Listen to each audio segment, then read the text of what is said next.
నమస్తే. ప్రస్తుతం మనతో పాటు ప్రముఖ ఆధ్యాత్మికవేత్త, ఆస్ట్రాలజర్ బ్రహ్మశ్రీ శ్రీనివాసుల అనంతరామ శర్మ గారు మనతో ఉన్నారు.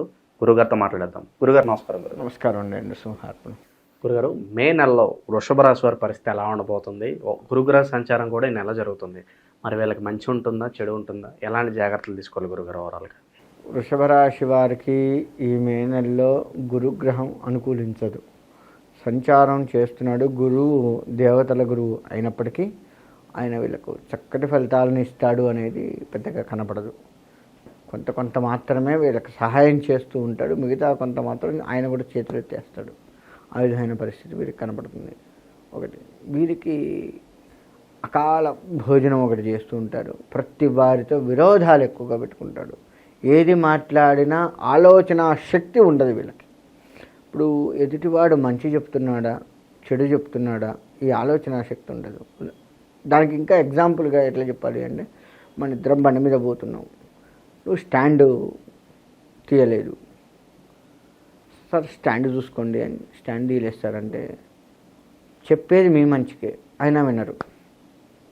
నువ్వు నాకు చెప్పేటోడుగా, ఈ టైపు ఆలోచన వచ్చి కలహాలు, అలా ఉండే పరిస్థితి వీళ్ళకి. అలా అంటే ఎంత మంచి చెప్పినా మన కోసమే చెబుతున్నాడు అని ఆలోచించే శక్తి కూడా ఉండదు. ఒక రకంగా ఇంకా లోతుగా వీళ్ళు చెప్పిన మతిస్థిమితాన్ని కూడా కోల్పోయే పరిస్థితిలో వీళ్ళు ఉంటారు. మతిస్థిమితం కూడా వీళ్ళు పూర్తి స్థాయిలో కోల్పోతారు. ఒక పిచ్చివాడు ఎట్లా బిహేవ్ చేస్తాడో ఆ విధమైనటువంటి బిహేవింగ్ ఈ రాశి వారికి ఈ నెల మొత్తం కనపడుతుంది. ప్రతి వారితో గొడవ, చిన్నది పెద్దది ఏదైనా ముందు గొడవతో ప్రారంభం చేయాలి. ఆధిపత్యం నాది ఉండాలి, అరిస్తే అవతలోడు లొంగుతాడు. ఈ విధమైన ఆలోచన వీళ్ళకి బాగా ఉంది. సో దీనివల్ల వీళ్ళకి మానసికమైనటువంటి ఒత్తిడి, తద్వారా అనారోగ్య పరిస్థితులు కూడా నెలకొంటాయి.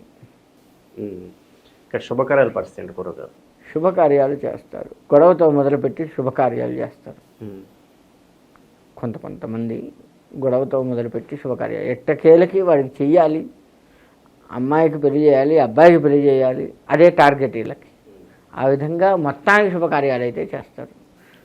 ఆరోగ్య పరిస్థితి ఎలా ఉండబోతుంది? ఆరోగ్యం అంటే వీళ్ళకు అంతంత మాత్రమే, అంత ఖచ్చితంగా వీళ్ళకు బాగుంది, అసలు డౌటే లేదని అన్ని రాశులకు చెప్పినట్టు లేదు. వీళ్ళకి ఖచ్చితంగా ఈ ఆరోగ్యం, వీళ్ళకి బీపీ, షుగరు, థైరాయిడ్ ఇటువంటి ఆరోగ్య సమస్యలు బాగా వస్తాయి. థైరాయిడ్తో కూడా వీళ్ళు ఇబ్బంది పడే పరిస్థితి వస్తుంది. ఇక నిరుద్యోగులు, వ్యాపారస్తుల పరిస్థితి ఎలా ఉండబోతుంది? నిరుద్యోగులకి మిశ్రమ ఫలితాలు వస్తూ ఉంటాయి. నిరుద్యోగులు కాస్త అంటే గ్రహ సంచారం కొంతవరకు నిరుద్యోగులకు అనుకూలంగా ఉందనే చెప్పవచ్చు. ఏదో ఒక ఉద్యోగం చేద్దాం, ఏదో ఒక రకంగా డబ్బులు సంపాదిద్దాము అని సంపాదిస్తారు. కాబట్టి నిరుద్యోగులు కొంత ఆశాజనకంగా కనపడుతూ ఉంది. విద్యార్థులు మాత్రం ప్రతిదీ కోపంతో చదవడం, కోపంతో ఎగ్జామ్స్ రాయడం, కోపంతో స్కూల్కి వెళ్ళడం, కోపంతో కాలేజీలకు వెళ్ళడం, ఇలా కనపడుతుంది. ఏదన్నా ఈ యొక్క విద్యార్థులు మొట్టమొదట కోపాన్ని తగ్గించుకొని ప్రశాంతమైన జీవితాన్ని ఈ నెల అలవర్చుకుంటే బాగుంటుంది. ఎలాంటి వ్యాపారాలు బాగా కలిసి వస్తాయి అంటారు? పార్ట్నర్షిప్ బిజినెస్లో మరి ఏమన్నా సూచిస్తున్నాయి వాళ్ళకి? ఈ పార్ట్నర్షిప్ అంటే బాగుంటుంది. ఆదాయానికి లోటు ఉండదు వీళ్ళకి. ఈ రాశివారు మొత్తానికి ఆదాయానికి లోటు ఉండదు. ఖర్చు కొంత వీళ్ళ కోపం వల్ల ఖర్చు పెట్టుకుంటున్నా బాగుంటుంది. వీళ్ళకి ఎంత కోపం ఉన్నా వీళ్ళ పార్ట్నర్, అర్థం చేసుకునే పార్ట్నర్ దొరుకుతాడు. తద్వారా వ్యాపార విషయంలో పిచ్చోడా అరవకురా నేనున్నాగా అని చెప్పి సర్ది చెప్పి, వాడికంటే వీడు ఎక్కువ అరిచి వాడిని కాస్త తగ్గించి ఈ లాభాలను వీడు తీసుకొచ్చి వాడి చేతిలో పెడతాడు. తను లాభపడతాడు. ఏమొచ్చింది ఇప్పుడు చెప్పు, నేను ప్రశాంతంగా ఉన్నా, చూడు రూపాయి వచ్చింది, అదే నీలా నేను కూడా అరిస్తే నువ్వు ఈ రూపాయి తినవు, నేను ఈ రూపాయి తిన, మళ్ళీ వివరించి చెప్తాడు. ఇది బాగుంటుంది. విదేశాల్లో వ్యాపారాలు కావచ్చు, చదువులు కావచ్చు, లాభదాయకం అంటారా? విదేశాలలో వచ్చేసి ఒడిదుడుకులతో నడుస్తూ ఉంటుంది. మన దేశంలో ఉన్నంత ప్రశాంతత వాళ్ళకు ఉండదు.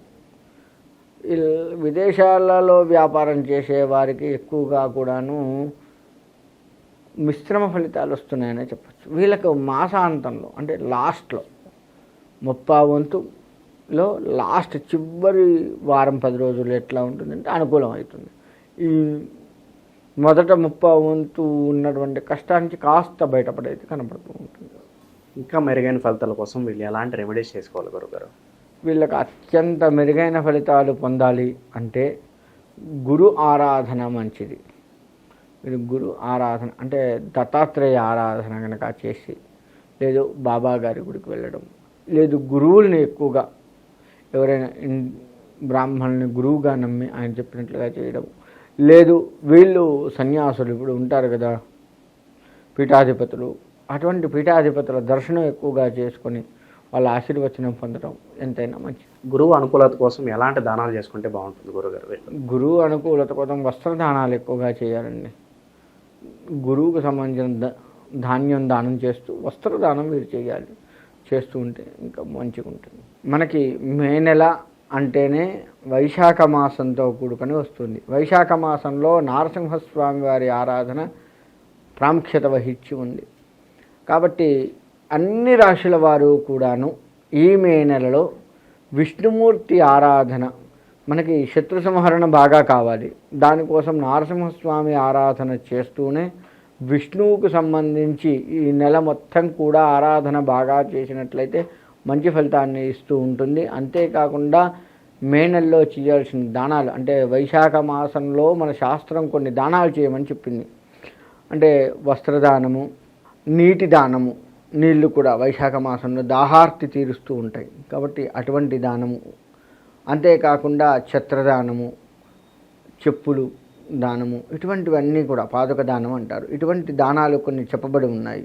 వాటిని కనుక తెలుసుకొని చేసినట్లయితే తప్పకుండా అన్ని రాశుల వారికి ఈ దాన ఫలితం మనకి అంది వాటి నుంచి కాస్త మనం ఉపశమనం పొందే అవకాశం ఉంటుంది. కాబట్టి అన్ని రాశుల వారు కూడాను ఈ నెలలో దానాలు చేస్తూ విష్ణుమూర్తి ఆరాధన బాగా చేసినట్లయితే విష్ణువు ప్రీతిగా మనం ఏది చేసినా సరే మన యొక్క కష్టాన్ని ఆయన తీసివేసి, మన శత్రువుల్ని ఆయన తీసివేసి, మనల్ని పెడదోవ పట్టకుండా మనకి కూడా స్వామివారి యొక్క అండదండలు ఉండి చక్కగా మన ఈ మే నెలలో వచ్చే ఒడిదుడుకులు ఏవైతే ఉన్నాయో అవన్నీ కూడాను బయటపడటానికి విష్ణు ఆరాధన ఎంతైనా మంచిది. కాబట్టి అందరూ కూడా ఈ విధంగా చేసుకోండి. మీ జాతక ఫలితాలను పట్టి మనం ఇప్పటివరకు చెప్పుకున్నాం కదా, దాంట్లో మన జన్మకుండలు ఎలా ఉంది ఏంటి చూసి దానికి ఏమైనా పరిహారాలు అంటే మీ దగ్గరలో ఉన్నటువంటి వేద పండితులను ఎవరినైనా సంప్రదించినా, లేదు మమ్మల్ని సంప్రదించినా సరే దానికి చక్కటి పరిష్కారాలు చూసి పరిష్కారం చేసి మీకు మంచి ఫలితాన్ని అందివచ్చు. కాబట్టి ఆ విధంగా చేసుకొని అందరూ కూడా శుభంగా చక్కగా ఉండాలని కోరుకుంటున్నాను.